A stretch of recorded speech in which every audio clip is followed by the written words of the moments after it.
at the cheering, they was brave.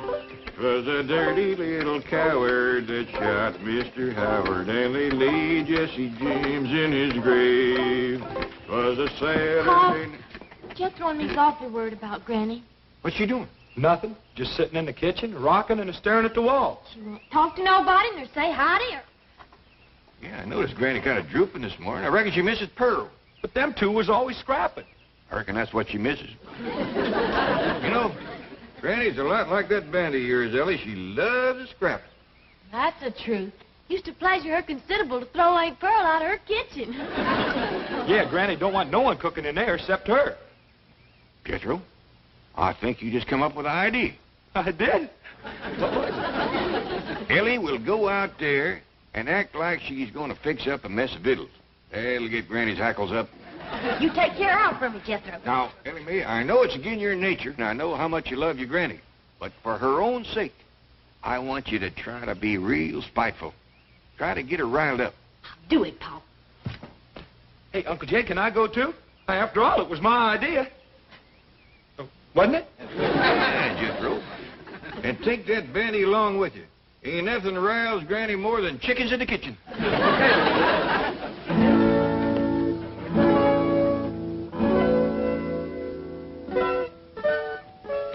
Why? I'm gonna cook up a mess of victuals. That's what I'm gonna do.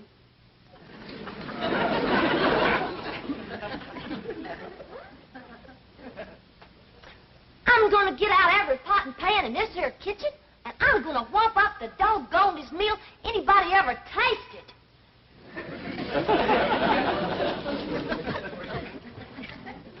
Hi, Ellie. What you fixing on doing? I'm gonna cook up some victuals. Granny don't allow nobody to cook victuals in her kitchen. I don't care what Granny don't allow. I'm gonna cook up some victuals anyhow. I'll help you. Here now, what are you young'uns up to? Oh, we's gonna cook us some victuals. Why, you know Granny don't allow that in her kitchen. We don't care what Granny don't allow. We's gonna cook us some victuals anyhow. Jethro, is that a chicken you're holding? Yes, sir. Well, you better get shed of it right away. No, I mean outside. Ain't nothing riles Granny more than chickens in her kitchen.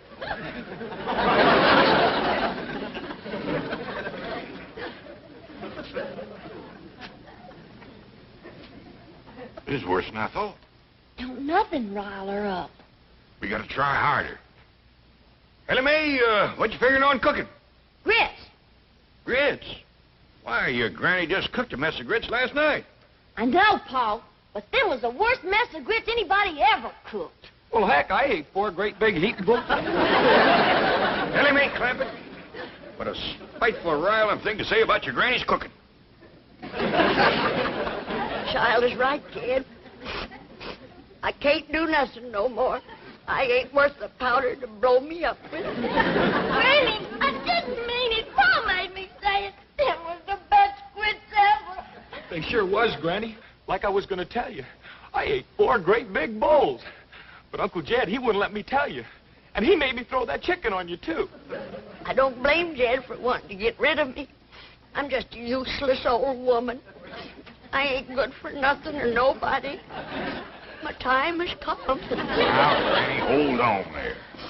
No, Jed. Just do me one favor. Send me back home. I don't want to die in this foreign country.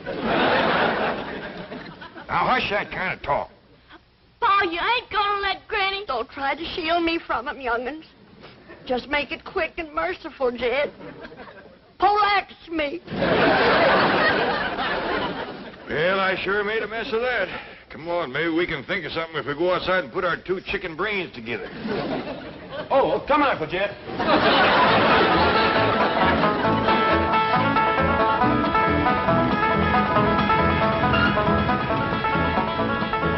You wait here. I'll go and see Mr. Drysdale. I asked Miss Jane to come to supper, too.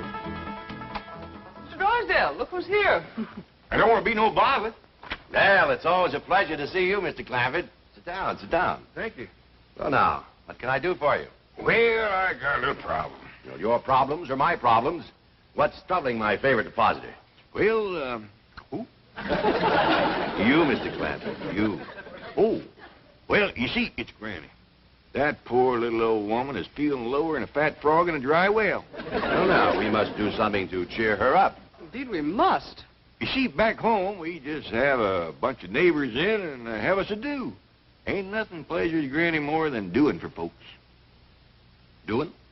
Yeah, you know, wamping up a big feed, tapping a keg of her cider, seeing everybody has plenty to eat and drink and has a good time. Can't Granny do that here? Well, you folks is about the only ones we know. We'll be happy to come. Just say when. Well, I reckon the sooner the better. How about tonight? Well, I'll be right in neighborly. Miss Drysdale in town? Yes, she is, and she'll be delighted to come. Delighted. I would rather face the firing squad. Honey bun, please.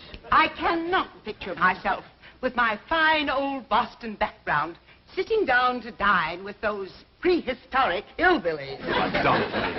Milburn, I have told you repeatedly I will not mingle socially with the Clampetts. And I have told you repeatedly that their money is the pillar of this bank. Money isn't everything. Only if you have plenty, which you will not unless you go to Granny's dinner because I will cut off your allowance. Try me. You brute. Associating with Jed Clampett has made you the same kind of a man that he is. Oh, no, Margaret. If I were the kind of man Jed Clampett is, I wouldn't waste time talking. Oh, no. I would put you across my knee and paddle your fine old Boston background. Chief, Mrs. Drysdale, this is indeed a red-letter day. Guess who has just landed on the roof? Well, it's a little early for Santa Claus. No, indeed. It's our distinguished chairman of the board, Mr. Martin Van Ranserhorst. What? Well, I thought he was on the world cruise. No, he's anchored his yacht off Balboa and helicoptered in to see you. Mr. Van Ranserhorst. Marty Milburn, call me Marty. You know Mrs. Drysdale. Oh, yes, of course. Congratulations. Congratulations for what? Well, I think you should be the first to know I'm elevating your husband to the board of directors. Board of directors? Nice. Yes, well, he deserves it. Any man that can land the Clampett account is my kind of banker. And I want the two of you to celebrate with me having dinner on my yacht. Oh, thank you. We'd be delighted. I have a new French chef that's a genius. Every meal is an adventure. Sounds marvelous. But, darling, have you forgotten that we're dining with the Clampetts this evening? Oh, well, don't worry about that. I'll call it off. Oh, no, we won't. There's one man I want to meet, J.D. Clampett. Business genius. Financial wizard. Shrewd, calculating, incisive. Mr. Clampett? Who told you Mr. Clampett was that kind of a man? You did. I did? Yes, right after you landed the account. Oh, then, yes. Well, he's still the same kind of man, isn't he? Of course, certainly. He's Crude. What was that? shrewd. Thank you, Margaret. That's just the word I was looking for. Come on, dear. I'm sure you want to rush out and buy yourself a new wardrobe to celebrate your husband's promotion. I'm doubling your allowance. Children, now you see what trouble mingling with the lower classes can bring. What do you intend to do? Just what any decent, sensible man would do who has lied his way into trouble. I'm going to lie my way out. Oh, Mr. Van Ranselhoff. Marty. Oh, yes, Marty. Well, the Clampetts won't be able to have dinner with us on your yacht. Well, why not? Well, it was foolish of me to forget this, but they're rather susceptible to seasickness, sort of a family characteristic. Well, that's ridiculous. They won't get seasick on my yacht. Compared to mine, the Vanderbilts have a rowboat. The whole dining saloon is as solid as this building. Just being near the ocean upsets them. Yeah, what a shame. I was going to fly the entire Lido de Paris show down from Las Vegas. Entire company, a little entertainment during dinner. What's a meal without some atmosphere, huh? Just one of those things. Now, I'll tell you what you do. Jane, charter me a jet, see? We'll fly everywhere to Hawaii, have a little luau, everywhere, moon or mama. The hula, you do the hula? It'll be a ball. I'm sorry, they're also subject to air sickness. You just can't have an ordinary dinner for a sophisticated man of the world like J.D. Clampett.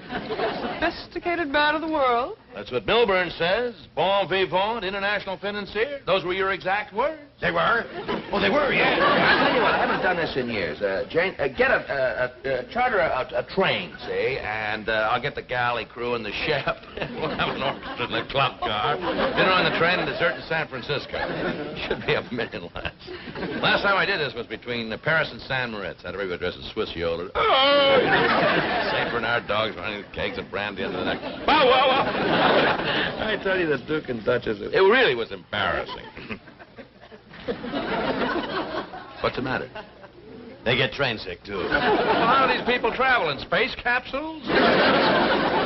Just don't stand there. Come up with an idea. I'm racking my brain, believe me.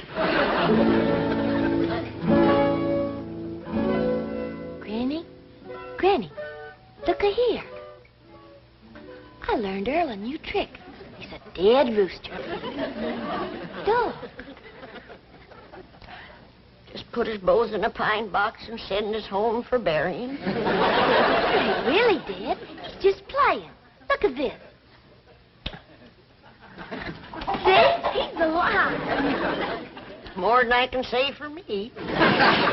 Hillbilly, you best stop playing with that chicken. You got lots to do. What, Paul? Oh, cooking for company, that's what. We're having a big doing. Well, who's all coming? Well, Miss Hathaway, Mr. Drysdale, Miss Drysdale, I don't know who all. Well, what'll I cook? Well, the fanciest spread ever. Jethro's out right now getting some fresh victuals. I reckon you can start heating the water for the owl soup, and I'll go down to the cellar and fetch up some salted possum. Hold on, everybody. We's having a do, I'm gonna do the doing. Young man, get this chicken out of here. Nothing rouses me like chickens in my kitchen. And the rest of you scat, too. Ellie Mae, you set the table in the fancy eating room. Jed, you go cut me some fresh greens.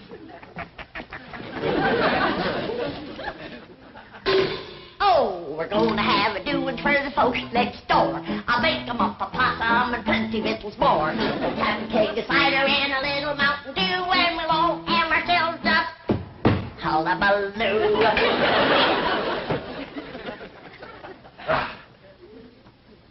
Look, there's a place out here called the Coliseum, isn't there? Yes, it's a stadium. Oh, good, good. We'll hire it for the night. Tell you what, we'll have a Roman bacchanal, see?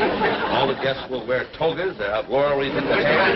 Marty, Yes? I don't think you can get the Coliseum on such short Well, I'll notice. tell you what, we'll get Grauman's Chinese. That's a theater. Rent the theater, you understand? Have all the guests dressed in kimonos, and we'll have dinner out in the forecourt. Oh, and by the way, Jane, get me some fresh cement. I'll bet you Jed Clampett never put his footprints in wet cement while eating fried shrimp. Well, tell you the truth. Oh, I know what you're going to say. That's the trouble with fellas like Clampett and me. We've been everywhere. We've done everything. There just are no new thrills. Yes, that's probably why the Clampetts are such a secluded family. They never go out. Hey, by the way, you're going there for dinner tonight, aren't you?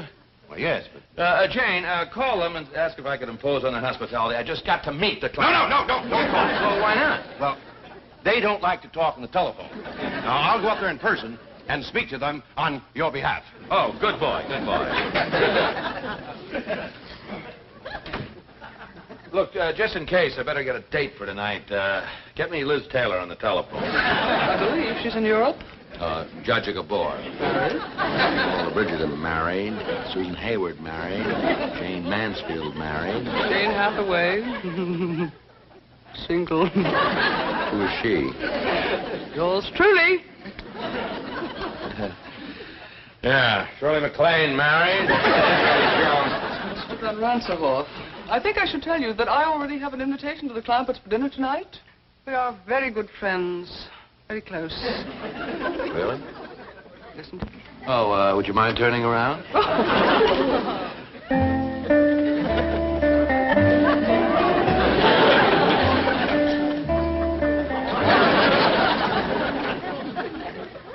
Debbie Reynolds is married. Van Ranserhoff, I think you should also know that the Clampetts do not, as they say, cotton to strangers. Miss Hathaway, let me say that you have a date for this evening. Jolly good. But, a word of caution. The fact that I have appeared eager might lead you to believe that I am a girl with whom you could take liberties. Nothing could be further from the truth. I permit no familiarity on the first date. Bless you, my girl. I can't tell you how sorry I am, Mr. Clampett, but you see, Mr. Van Ranserhoff is my boss. Well, bring him along. along. Granny's got plenty of possum and grits and owl soup. Well, I'd love to bring him, but he has dinner planned on his yacht, and I have to do what he wants. I'm terribly sorry. Well, so am I. Poor Granny is going to be like a mule kick to her. Well, tell her we'll come tomorrow night or tomorrow morning for breakfast if she likes, but tonight I have to be with Mr. Van Ranselhoff. Well, I understand. Thank you, Mr. Clampett. Thank you very much.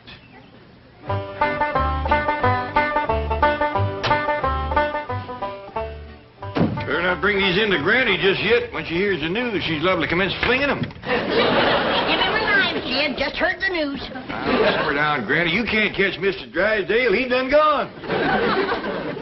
What do I want to catch him for? Coming back here tonight with Miss Jane and Mr. Ranselhoff. Is Mr. Ranselhoff coming here? Sure he is. Miss Jane just called to see if he got the invite. I said, shucks, he don't need no invite. Just bring him along. Hey, doggy. If Mr. Ranselhoff is coming, then they's all coming, because he's the boss.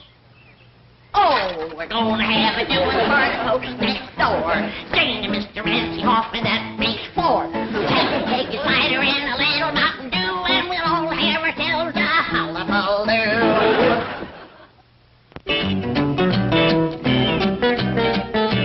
What do you mean Ranselhoff's going to the Clampetts? I'll be exposed. I'll be ruined. Chief, veritas vincit omnia. If that's the name of a poison, get me some. See, truth conquers all. Tell Mr. Van Ranselhoff the truth. Admit that you deceived him. Do you know what happened to the last man who admitted that to Ranselhoff? He is now working at the bank at Moose Jaw, Alaska. He goes to work in a dog sled. I have an idea. I am Mr. Van Ranselhoff's date tonight. I'll tell him the truth. I'll pick a romantic moment and seal it with a kiss. Are you kidding? He has a bank north of Moose Jaw. Wait till you see the divine gown I purchased. It was designed especially for an evening on a yacht. We'll take it back and try to get something as good for a day on a dog sled.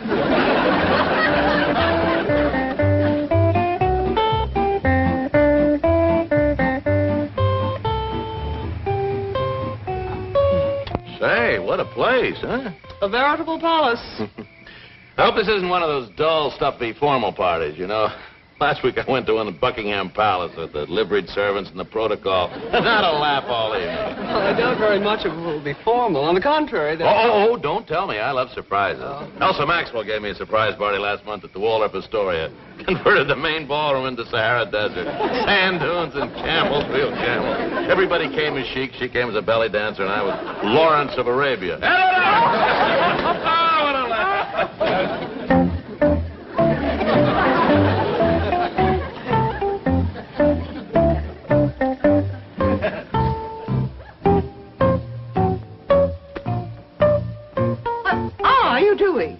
I'm packing for Moose Jaw, Alaska. Ranselhoff just arrived at the Clampetts. Surely you're exaggerating the situation.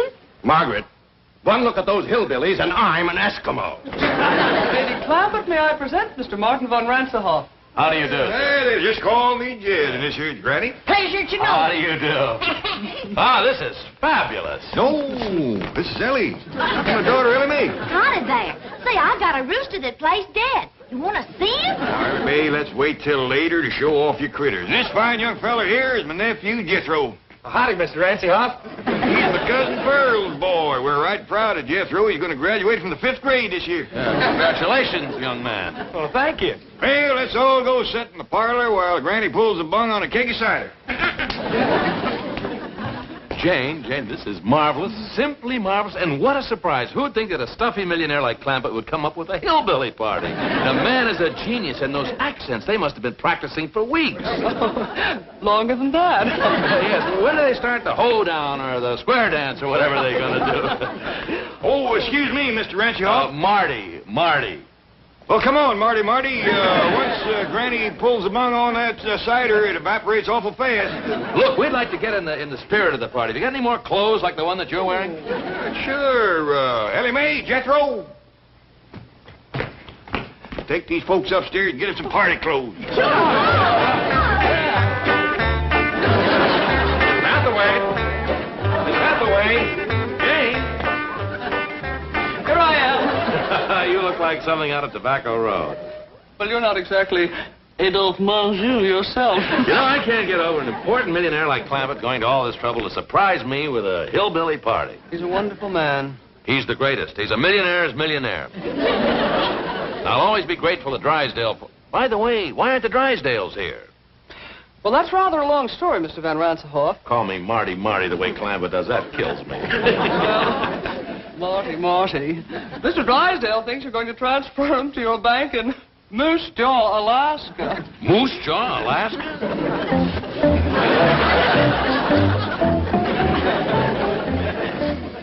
Milton, what are you doing?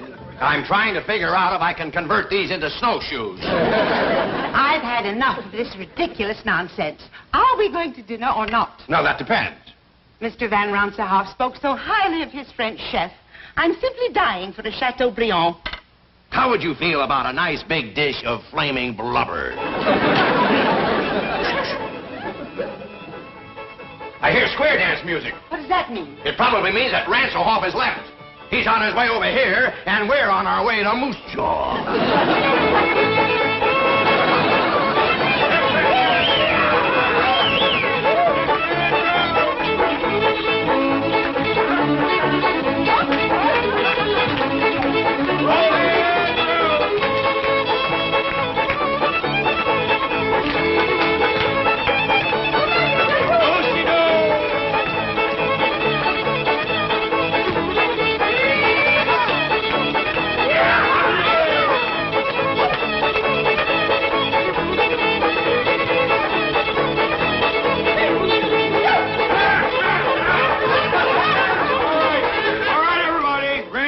Can't wait no longer for the Drysdales. Her owl soup and chicken fried hawk is getting cold. This way to the fancy eating room.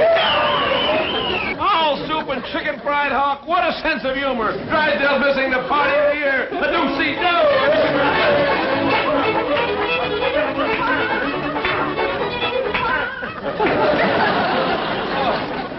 Dinner in the billiard room. This is priceless. Now, before we all sit down, there's a couple things I better explain to you, Marty.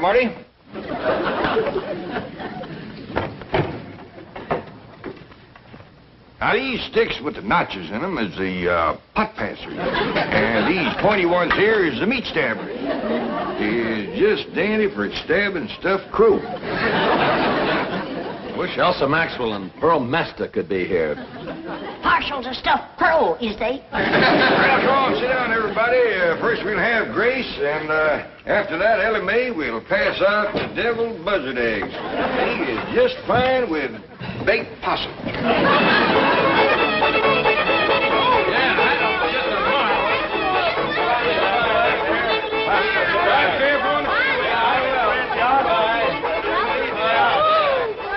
I tell you, fabulous. Is that fabulous? I tell you, I've been to parties all over the world, but this is the cleverest, the most original, and what food. Imagine calling roast pheasant or just stuffed crow with gopher gravy. I noticed that you didn't eat much. Oh, the excitement of the evening. Yes, I must say, I don't blame you. I can hardly wait to get back from that around-the-world cruise to see what kind of party they're going to plan for me next. Oh, Marty. Granny says you seem so fond of her deviled buzzard eggs, she wanted you to have these to take home with you. Well, thank her for me. You bet I will. Good night. Good night. Is that beautiful? Still in character.